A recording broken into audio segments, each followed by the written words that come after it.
Thanks for joining us tonight. I'm Kyle Clark.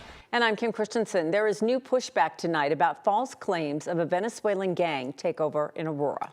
Now this is coming from a prominent restaurant owner in the city who told our Janelle Finch that the anti-migrant hysteria could hurt Aurora's business community. Janelle, Donald Trump is out there saying that Aurora's been taken over by a migrant gang, and this restaurant owner is worried that people might actually believe him. Annette opened in Stanley Marketplace nearly 8 years ago. The restaurant owner says in that time, she's learned Aurora isn't the perfect city. There is crime and there are people facing hardships, but it isn't being taken over by a Venezuelan gang. This prep time kind of sets the tone of how people are feeling. Caroline Glover grew up around strong women. I feel very lucky that she was home when we got home from school and would just make the most epic snacks. Her mom got her into the kitchen, and her great aunt Netzie inspired her business. Annette. She was the one that encouraged us to speak out, even if it meant there was going to be discourse, because without discourse, you can't see the other side. These days, a plate isn't her only platform. She's speaking out against what some are saying about Aurora. Saying that the Venezuelan gangs are taking over, that people aren't safe walking down the street. I drive to this business every single day.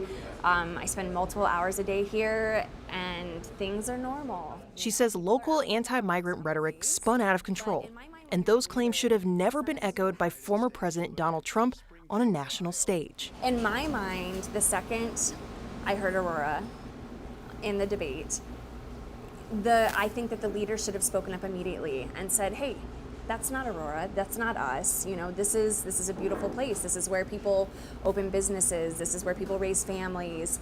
And I just felt like there was a silence across the board. Mayor Mike Kaufman, who's a Republican, and City Council member Danielle Jurinsky did release a joint statement the day after the debate, walking back how they originally spoke on Venezuelan gangs in Aurora.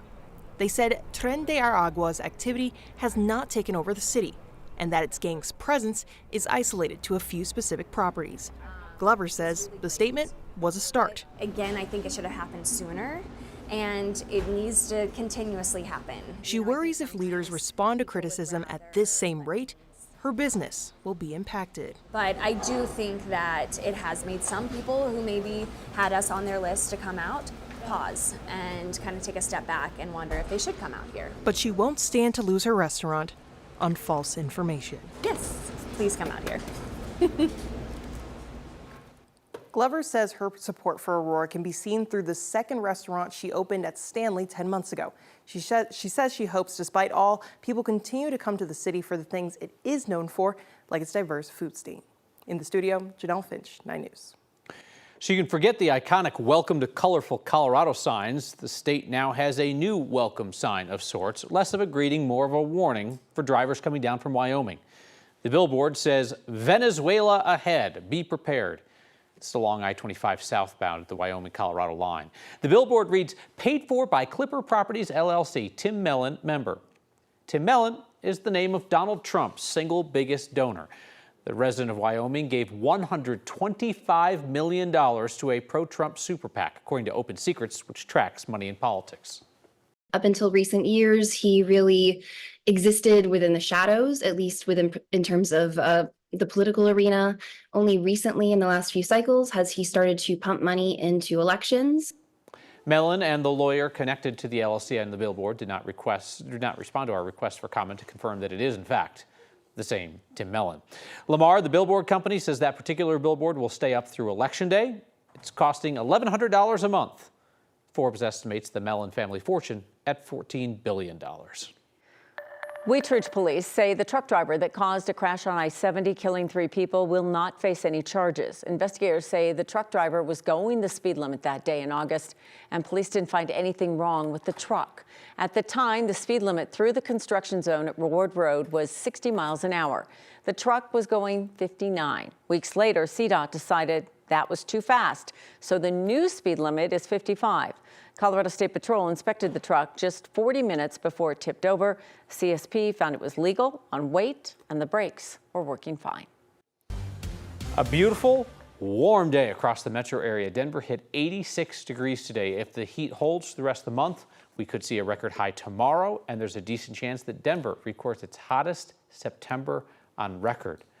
Meteorologist Lauren Robinson, there's always somebody that's like, I'm sick of the heat, but you know what? There's others of us that are like, we're not going to see this till next year, so just give us another day, right? Yeah, soaking in the last days of summer well into fall. So a lot of us are ready to go see the leaves and see the beautiful colors of colorful Colorado. Well, at least the weather will be holding up for you to do so safely. You're not going to have to worry about any rain on your head because we have a sunny, dry, warm stretch of weather ahead. Now, if you are planning out to go see the leaves and see the peak changes, northern high country areas, we're already in the peak there. We're reaching the end of that season. But good news if you're willing to travel further south into central and southern portions of the high country. As we know, that season extends a little later into mid-October. So we do have time to continue to see the beautiful colors of the aspens all across Colorado. And again, our sunny, dry weather is at least good for that, while yes, we do want fall to finally arrive. So coming up in my full 7-day forecast, we're going to talk more about this sunny, warm stretch of weather ahead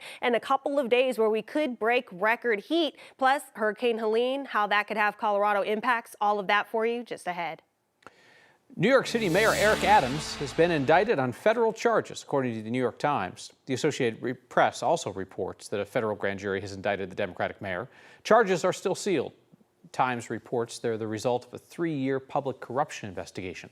Federal investigations into the Adams administration first became public November of last year. Several high-profile members of administration have bailed in the last 2 weeks. In a statement tonight, Adams said he's innocent and will fight the charges. A federal court has dismissed a lawsuit brought by Barry Morw, the husband of a woman who's been missing for more than 4 years. He sued Chaffee County, DA Linda Stanley, and local and state investigators in May of last year. Morw sought $15 million for what he claimed was a reckless investigation into his wife's disappearance. He was arrested and charged with murder in May of 2021, before his wife's body was found. Those charges were dismissed in April of 2022. Just a couple of weeks ago, Stanley was told she'd lose her law license, in part because of how she handled the case. A judge ruled late yesterday that the prosecution was mishandled, but there was enough evidence to justify Morw's arrest. Douglas County has a new version of its camping ban. Commissioners passed it last night, and it's because of a U.S. Supreme Court decision this summer. The county attorney says that changed the law around the country, no longer requiring cities that have a camping ban to have shelter space available before they start enforcing it. It is a very small change, but it is actually a very important change and reflective of the law across the United States at this time. While Douglas County does have some services for people who are homeless, it does not have a full-time shelter. The county gives out motel vouchers and sends people to a shelter in Aurora. DOCO did a count earlier this year, determined they have all of 6 people currently experiencing homelessness. Compare that to the numbers in Denver, more than 6,000 people. So Colorado has no shortage of landlords. Starting this week, CDOT will become one. The state just built a dozen homes to rent out to high country employees like the people that drive the snowplows. 9 News reporter Jennifer Meckles joins us to explain how CDOT got into the housing business. So guys, for years, CDOT's been trying to hire or keep the people who maintain our high country roads. The problem is that is some of the most expensive and hard to find housing in the state, especially on a public service salary. CDOT realized it did have some land to spare, so hey, if you build it, maybe they'll come. It's only a matter of time before winter returns to Colorado's roadways. But while snow is guaranteed, staffing the people to plow it is not. It doesn't matter if we have the best equipment in the world sitting in a garage to plow snow if we don't have somebody to drive it. Employee housing is a huge problem, says David Fox, CDOT Deputy Property Manager. It's the most expensive to live, is also the place where a lot of our tourism, especially winter tourism, happens, and the busyness of the highways and everything, and the criticalness of getting those cleared. Thursday, CDOT is cutting the ribbon on their newest solution. 12 houses, 2 and 3 bedroom, all single-family homes in Fairplay, close to highways 285 and 9. A major corridor anyway, especially when I-70 shuts down. So this extra inventory should help us recruit and retain employees in this very essential area. CDOT already owned the land, and with about $7.5 million, built these homes. The state is the landlord, offering a reduced affordable housing rate. The tenants are state employees. We do have a priority system. Obviously, CDOT essential employees who are required to respond to snow events or events on the highway have first priority to that. The first renters arrive in October, settling into a new home just in time for the snow season ahead. I don't think you would typically look to the Department of Transportation to help solve that problem, but one thing we have is land. CDOT already offers housing stipends. Now they can literally offer someone a house or a condo to rent too. Tomorrow's the first project to open. They also have an apartment project with the town of Frisco. They're working on some other stuff in Basalt, Edwards, even Steamboat. That last one could include a childcare facility as well.